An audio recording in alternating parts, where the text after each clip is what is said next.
lo que desgració al Perú estas décadas. Fue una clase dirigente ineficiente y corrupta, carente absolutamente de objetivos nacionales y que concibió el poder como un botín. Llegas al gobierno para levantarte todo lo que puedas. De eso simple y llanamente se trata. Y lo que está en discusión hoy, cuando se ha abierto así una ventanita para que eso cambie, con las elecciones primarias abiertas, es decir, para que ocurra en el Perú, que quien decida quiénes son los candidatos, es decir, quiénes van a terminar yendo a la presidencia, al Congreso y a las diferentes instancias de elección, cuando se abre la posibilidad de que sea la gente la que decía no quieren. No quieren. Quienes han desgraciado al Perú quieren seguir desgraciándolo. Y nosotros estamos mirando cómo esto pasa. ¿Cuál es la tragedia del Perú? O dicho de otra manera, ¿cómo explicar la situación en la que estamos atrapados? En el Perú, a diferencia de Argentina, porque Argentina está yendo para donde nosotros ya fuimos. Nosotros ya fuimos desde el año 90. Pero ¿qué fue lo que pasó? Alberto Fujimori decidió tomar una serie de medidas que en realidad no eran suyas. Se las robó y mal del movimiento Libertad, que proponían la apertura de la economía, la independización del Banco Central de Reserva de las decisiones políticas, la reintegración del Perú al mercado mundial, la privatización, que se hizo de una manera absurda. Es decir, era privatizarlo todo a lo bestia sin ningún sentido razonable, ni siquiera ordenado y ni siquiera vendiendo a los precios que realmente valían muchas empresas públicas que terminaron rematándose. Pero lo cierto es que pese a todos los defectos de estas decisiones, gracias a que se tomaron, el Perú logró reincorporarse al mercado internacional, logró dejar de ser un país de apestados y perromuerteros y se convirtió en un destino confiable para inversiones, que para ellos se hicieron concesiones que podían ser consideradas en algunos casos extremas, probablemente. Siempre las cosas se pudieron hacer mejor y de otra manera.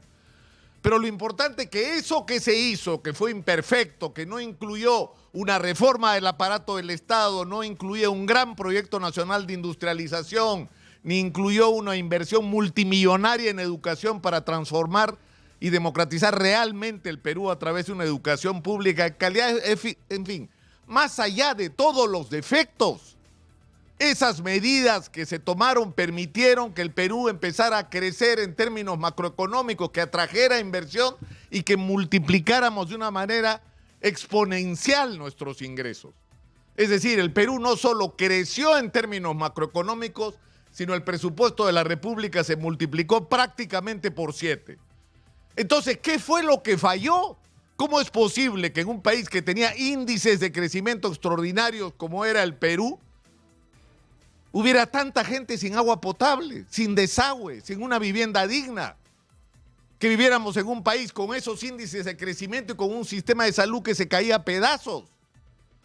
¿Cómo era posible que tuviéramos un país que era celebrado como el milagro peruano y que simultáneamente tenía un sistema de educación que cada año es peor que el año anterior? ¿Cómo es posible que en este país del crecimiento la inmensa mayoría de la economía es informal? La inmensa mayoría del empleo es informal y la gente vive en el límite de la pobreza. ¿Por qué? Porque por tus ingresos los estadísticos te pueden conseguir que estás fuera de la pobreza, pero te enfermas 2 días y no trabajas y vuelves a ser pobre, porque así es como viven la inmensa mayoría de peruanos. Entonces, las explicaciones que se han estado tratando de dar, esto es la Constitución. Lo que hay que hacer en la Constitución, que la verdad la Constitución del 93 hay que cambiarla, simplemente está tan mal hecha que hasta los que no quieren cambiarla la están cambiando. Y la cambian todas las semanas y miren lo que están cambiando y a eso voy.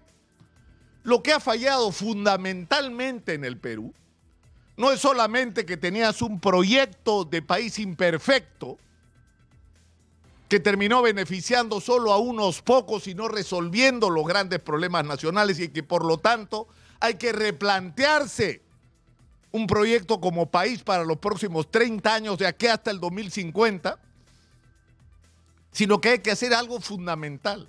¿Qué es lo que falló de manera decisiva en el Perú? Su clase dirigente.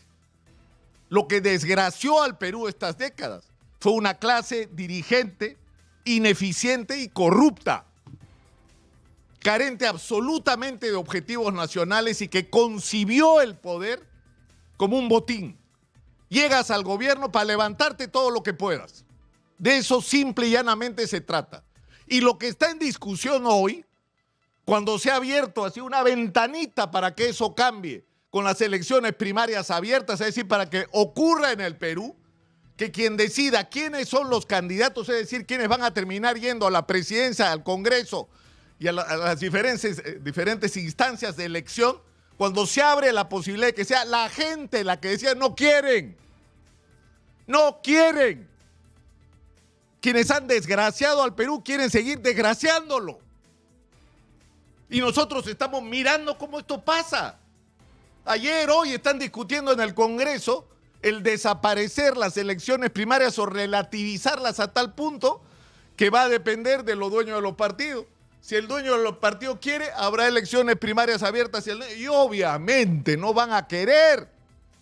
Pero sí es clarísimo, lo que quieren es seguir manteniendo el mango de la sartén para ser ellos los que deciden a quiénes van, a quiénes ponen, a quiénes representan, y vamos a seguir en lo mismo si no cambiamos esto.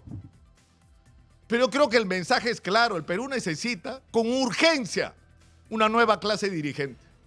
Necesitamos, por supuesto, que esa nueva clase dirigente tenga un horizonte claro de a dónde diablos queremos llevar al país, que acabemos con esta polarización que nos está haciendo tanto daño de años revolcándonos en el fango, que nos pongamos un objetivo como país. ¿Qué diablos vamos a hacer con las inmensas riquezas que tenemos? No solo cómo las vamos a sacar para ver cómo se la llevan, sino cómo las vamos a sacar para nuestro propio beneficio. ¿Cómo vamos a construir refinerías? ¿Cómo vamos a utilizar el puerto de Chancay para transformar no solo la economía, la vida de millones de peruanos? ¿Cómo vamos a hacer para potenciar la agricultura de exportación, el turismo, todo lo que se pueda hacer en el Perú con la pesca? Es decir, somos un país rico, lleno de posibilidades. La pregunta es cómo diablos vamos a hacer para gestionar esos recursos, para convertirnos en unas pocas décadas en un país del primer mundo. Que no es una frase, es una posibilidad real que debe significar el cambio de la vida para todos los peruanos, para bien. Pero para eso necesitamos que una clase dirigente asuma ese proyecto y se involucre y se compre el pleito de meterse en política, porque la política en manos de estos, que están decidiendo las cosas, que no saben ni qué hacerse con el Ministerio del Interior en el gobierno y que están actuando a espaldas del país en el Congreso, esto no da más. Esto no da más.